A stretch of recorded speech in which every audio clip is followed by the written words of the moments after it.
Dalam sudut Provinsi Jambi, Indonesia, ada sebuah kisah sejarah yang tak boleh terlupakan, yaitu Kesultanan Jambi, merupakan sebuah kerajaan Melayu Islam yang berdiri megah di antara perairan dan hutan lebat pada tahun 1460. Kerajaan ini memiliki akar yang dalam dalam sejarah Nusantara. Sejarah kesultanan ini dimulai dengan berdirinya Kerajaan Melayu Jambi oleh Datuk Paduka Berhalo dan istrinya, Putri Selaras Pinang Masak. Tahun 1460 adalah saat mereka memutuskan untuk mengukuhkan tahta kerajaan mereka di kota Jambi.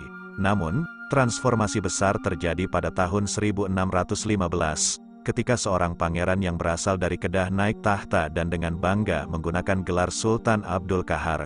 Kesultanan Jambi pun resmi lahir. Kesultanan Jambi muncul sebagai sebuah kekuatan yang menarik perhatian.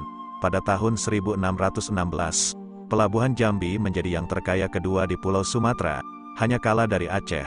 Bahkan, pada tahun 1670, Jambi bisa sejajar dengan tetangga-tetangganya, seperti Johor dan Palembang. Namun, apa yang membuat kesultanan ini begitu unik adalah perdagangan rempah-rempahnya. Sejak pertengahan abad ke-16, para penguasa Jambi terlibat dalam perdagangan lada yang sangat menguntungkan dengan bangsa Portugis, Inggris, dan Belanda. Perdagangan ini juga melibatkan bangsa China, Melayu, Makassar, dan Jawa. Kesultanan Jambi menjadi makmur berkat monopoli perdagangan lada dan pengenaan bea ekspor yang bijaksana. Sultan Abdul Qahar adalah figur kunci dalam keberhasilan ini. Ia dikenal sebagai sultan pertama yang berhasil membawa kerajaannya mencapai puncak kejayaan. Dengan pengaturan perdagangan lada yang brilian, ia mampu meraih keuntungan sekitar 30–35% dari lada yang terjual. Sultan Abdul Qahar juga dikenal sebagai penguasa yang kuat, tak tergoyahkan bahkan oleh tuntutan Raja Johor, dan ia dengan tegas menolak untuk bekerja sama dengan VOC, Verenigde Oost-Indische Compagnie, perusahaan perdagangan Belanda yang kuat. Kisah Kesultanan Jambi adalah bukti bahwa kemakmuran dan kejayaan bisa dicapai melalui strategi perdagangan yang cerdik dan kepemimpinan yang kuat. Kesultanan ini menjadi salah satu penanda dalam sejarah Nusantara, menunjukkan kepada kita betapa pentingnya perdagangan dalam menggugah potensi suatu daerah. Abad ke-16 adalah masa keemasan bagi Jambi, yang dikenal dengan lada yang berkualitas tinggi yang tumbuh subur di dataran tingginya. Pada tahun 1615, Kompeni Belanda dan Kompeni Inggris mendirikan pangkalan-pangkalan mereka di wilayah ini.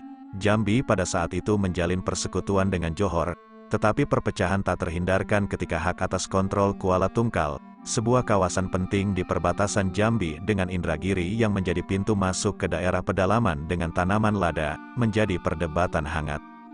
Tahun 1671 dan 1674 menyaksikan eskalasi konflik yang panjang menjadi pertempuran terbuka.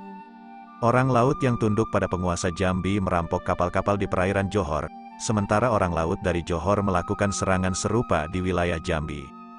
Bahkan, armada Johor menerobos Sungai Batanghari dan mengancam ibu kota Jambi. Meski terjadi ketegangan, hubungan antara kedua kerajaan ini perlahan membaik, dan pada tahun 1681, penguasa Jambi dan Johor setuju untuk bersekutu untuk menghadapi saingan bersama mereka, yaitu Palembang. Orang laut dari kedua kerajaan melancarkan serangan terhadap kapal dagang di perairan Palembang dan juga merampok wilayah pesisir.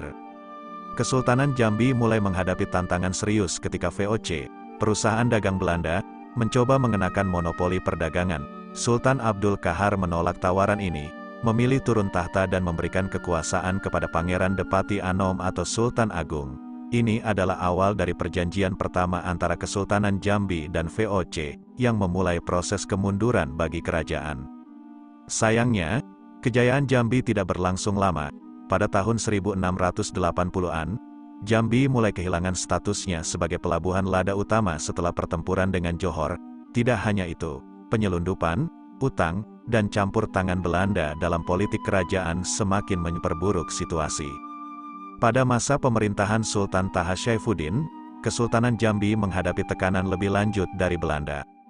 Sultan Taha menolak dengan keras perjanjian Belanda, yang mengakibatkan serangan Belanda pada tahun 1858. Mereka berhasil merebut istana dan Sultan Taha melarikan diri. Belanda kemudian mengangkat Panembahan Prabu sebagai penguasa baru dengan gelar Sultan Ahmad Nazaruddin. Meskipun Kesultanan Jambi masih mengendalikan ibu kota, Sultan Ahmad Nazaruddin tinggal di Dusun Tengah, beberapa hari perjalanan dari ibu kota, di sebuah rumah sederhana. Setelah beberapa pergantian kepemimpinan yang dipengaruhi oleh Belanda, kekosongan kekuasaan muncul pada tahun 1899.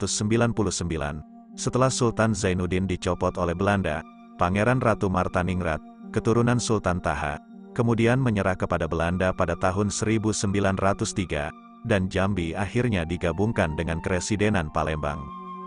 Kisah tragis Kesultanan Jambi mencapai puncaknya ketika Sultan Taha dibunuh oleh Belanda pada tahun 1904. Kesultanan Jambi resmi dibubarkan oleh pemerintah Hindia Belanda pada tahun 1906.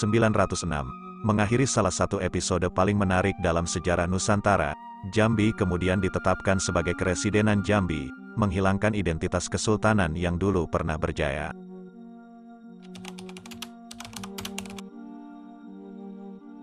Datuk Paduka Berhala, seorang pelaut yang datang dari jauh, membawa sebuah perubahan besar ke negeri Jambi pada abad pertengahan. Ia tiba dari tanah asalnya, Turki, dan menikahi seorang wanita bernama Putri Selaras Pinang Masak, yang berasal dari Tanjung Jabung. Inilah awal mula kedatangan Islam di negeri Jambi pada masa pemerintahan Datuk Paduka Berhala, yang kemudian menjadi raja bersama istrinya, Tuan Putri Selaras Pinang Masak. Mereka memiliki 4 orang anak.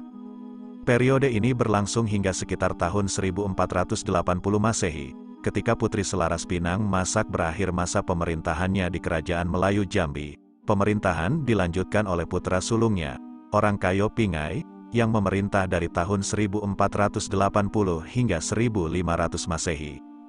Dengan perlahan-lahan, ajaran Islam mulai merasuki negeri Melayu Jambi. Kedatangan agama ini membawa transformasi yang mendalam, yang mencakup perubahan dari gelar raja menjadi sultan dalam kerajaan Jambi dan dampak positif pada kehidupan sehari-hari masyarakat setempat. Selanjutnya, kepemimpinan Kesultanan Jambi dipegang oleh Orang Kayo Hitam dari tahun 1500 hingga 1515 Masehi. Setelah terpilih sebagai raja, Orang Kayo Hitam menginisiasi perubahan penting, termasuk pengakuan lambang mahkota kerajaan yaitu keris Sigijay, yang hanya bisa digunakan oleh keturunan Orang Kayo Hitam.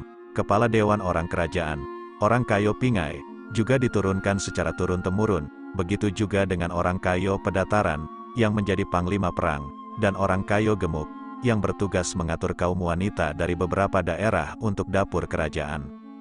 Selama kepemimpinan Orang Kayo Hitam, Islam terus disebarkan. Dengan penerapan rukun Islam secara bertahap, Orang Kayo Hitam memainkan peran kunci dalam mengajak masyarakat Jambi memeluk Islam, termasuk bangsawan yang telah memeluk agama ini sebelumnya, Sunan Pulau Johor, Sunan Kembang Sri, Sunan Muaro Pijoan, dan beberapa lainnya adalah beberapa contoh yang menjadi pendukung utama agama Islam di daerah Kesultanan Jambi. Masa pemerintahan Orang Kayo Hitam adalah periode penting dalam sejarah Islam di negeri Jambi.